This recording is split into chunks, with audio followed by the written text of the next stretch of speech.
All right. Hey, George, I'm going to ask you to pivot with me for a second because we got super micro numbers late, but I know you're looking at it earlier today.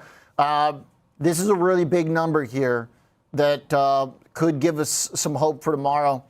Their outlook for the 2025 sales, they're saying 26 to 30 billion. Street was looking for 23.6. Just a huge beat on the outlook for sales. The trailing number for sales was about in line. The adjusted EPS 625 versus 825, they say it doesn't compare to estimates. But the other big thing is that they're going to do a 10-for-1 forward split on the stock. So, $616 where it closed. We're trading at $692. We know the market loves to get jazzed up about stock splits in momentum trades, right? Well, very much so. So, I looked at this one earlier too, OJ, and I had close to rounded up around 24 billion for the estimate for 2025. So the number that you mentioned is actually a pretty remarkable increase for that number. Earnings guidance, I think, is also going to be important here. And the reason I say this is because Supermicro, the profit margins aren't very robust. So they have a lot of room for expansion in that regard. And I think that's been a hang up. And that's also, I think, the stock, going into next year's earnings, aside from the sales adjustment they made, which is positive, the forward earnings multiple, it's only trading around 18 times forward earnings. So it was already kind of low, and I think it is that way because the profitability profile, the net profit margin for this business is quite low.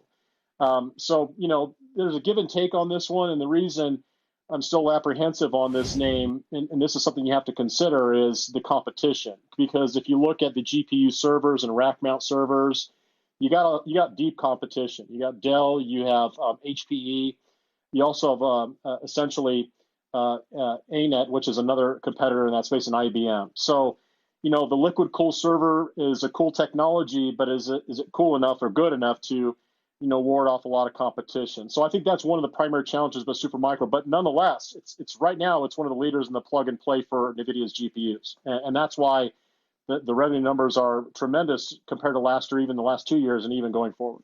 Okay, all right. Looks like a big number. Looks like a clever timing for a stock split. We'll see it. We'll see how it goes. I mean, it's a big rip in the aftermarket. It's helping futures too after we faded into the close. Mm-hmm. So it's got to hold, if we're looking for something positive tomorrow. This is about as good as it's going to get. If the market fades this number, then that's going to be very frustrating, obviously, with the big sales beat. All right, George, thanks for the analysis. Here we have the 4-hour price chart for Supermicro Computer Incorporated, stock ticker SMCI. Here we can see that the stock has been trading under a significant amount of pressure over the last few trading weeks. However, this most recent earnings report has been quite positive. There are some very significant numbers in this earnings report, which do suggest that the stock's longer-term trajectory here is likely to turn positive. The main issue here is whether or not the broader market is trading under pressure or not, and whether or not this will be enough for the stock to recover some of these losses that have been seen in recent trading sessions.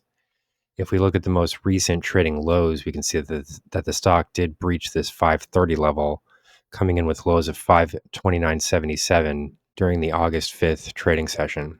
If we drill in here a bit, we can see that there are some significant resistance levels that continue to rest overhead. In particular, what I would be looking at here comes in at this 660 level, which is a level to the downside that I had been watching in many prior videos. As we can see here, the 20-period exponential moving average is also coming into very close contact with this region, and it does mark the top of this recent trading gap which has developed in share prices. Specifically, what I'm looking at here is the gap that exists from roughly 635 all the way to 660. So as we can see here, we can sort of drill in a bit more here. There's a price gap here. This is a prior low. And then in addition to that, we're also seeing this exponential moving average, the yellow line here, coming into very close contact with this region. So the real question tomorrow will be whether or not share prices are able to recover. And a lot of this is probably going to be resting on the possibility that the broader market is trading under pressure. We'll zoom out here a bit one more time just so that we can see the broader trading structure here. Overall, we can see that the share price destruction has been quite substantial. We have broken through all of the major Fibonacci retracement zones, which were drawn based on the stock's prior rally. This rally would have initiated during the beginning of the year, roughly the middle of January, and then extended all the way to roughly the middle of March. Share price activity during this period of time rallied from roughly $305 to nearly $1,230. So this is a very substantial price move in a very short period of time. It does make sense then that we would start to see some downside retracements in this name. Fortunately, we did not see a break of this 78.6% Fibonacci retracement, which came in at roughly 503, just below 504. If we had seen a downside break like this, more than likely, this would have resulted in a full retracement of this broader move, which would have absolutely destroyed share prices and sent share price valuations into the low 300s. As we can see here, this did not happen. We did see a bounce here from right around 530, just below 530. So now that we have a very strong earnings number here, there is definite scope here for the stock to continue moving higher as long as we don't see any significant downsides in the broader market. As far as the most recent company earnings report is concerned, the main numbers to watch we found with the revenue figure, which showed revenue growth of 143%, and then the 2025 projected numbers, which show figures that far outstrip the market's prior expectations of 23 to 24 billion. Now we're seeing that the company expects to see 26 to 30 billion for the 2025 figures. So this is a substantial earnings beat, and it really should set the stock on a positive trajectory here going forward.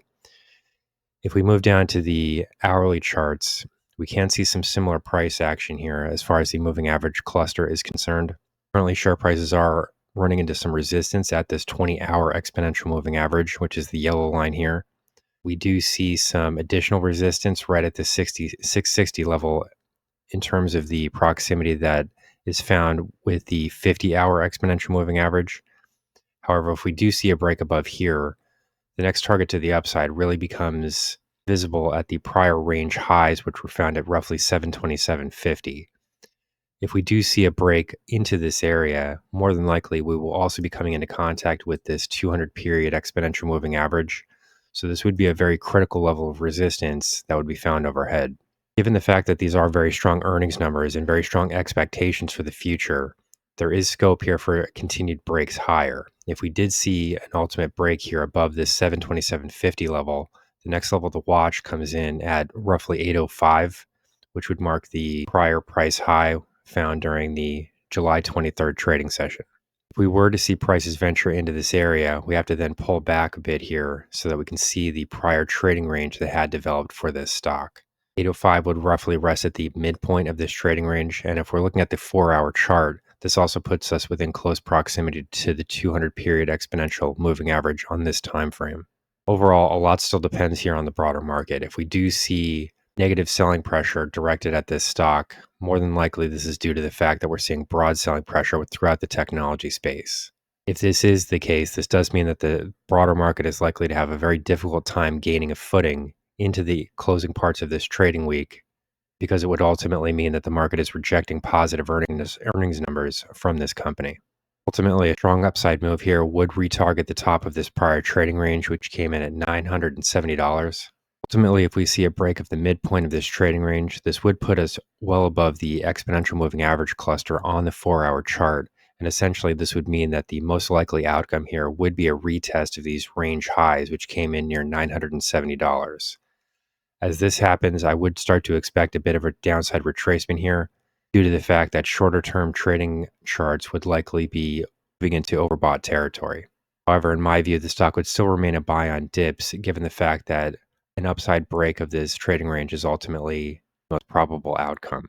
With these strong earnings figures, even a downside price movement tomorrow within the broader market would likely be more subdued within this stock because there is no way to reasonably deny the fact that these numbers from Supermicro Computer are very strong and suggest that the company is on a very strong footing well into 2025. The only outcome that would change my view at this point would be to see a downside break of this $530 level. If we did see a break below here, the next retest would need to be an ultimate move lower into this 505 region, because this is where the 78.6% retracement of this dominant price move ultimately rests. Worst case scenario event here would be a break of this level, because this would then target a further retest of lower downside support levels, which are not found until $305. Overall, the stock remains on very strong footing here, and I do not expect to see this type of outcome. This is more of a worst case scenario type of series of events. Currently, I am expecting to see upward price movements here into the end of the trading week. But as I said, a lot of this will depend on the broader trajectory of the market, and especially the stock price performance that is found within the rest of the technology space. Here's the current market outlook for Super Micro Computer Incorporated, stock ticker SMCI.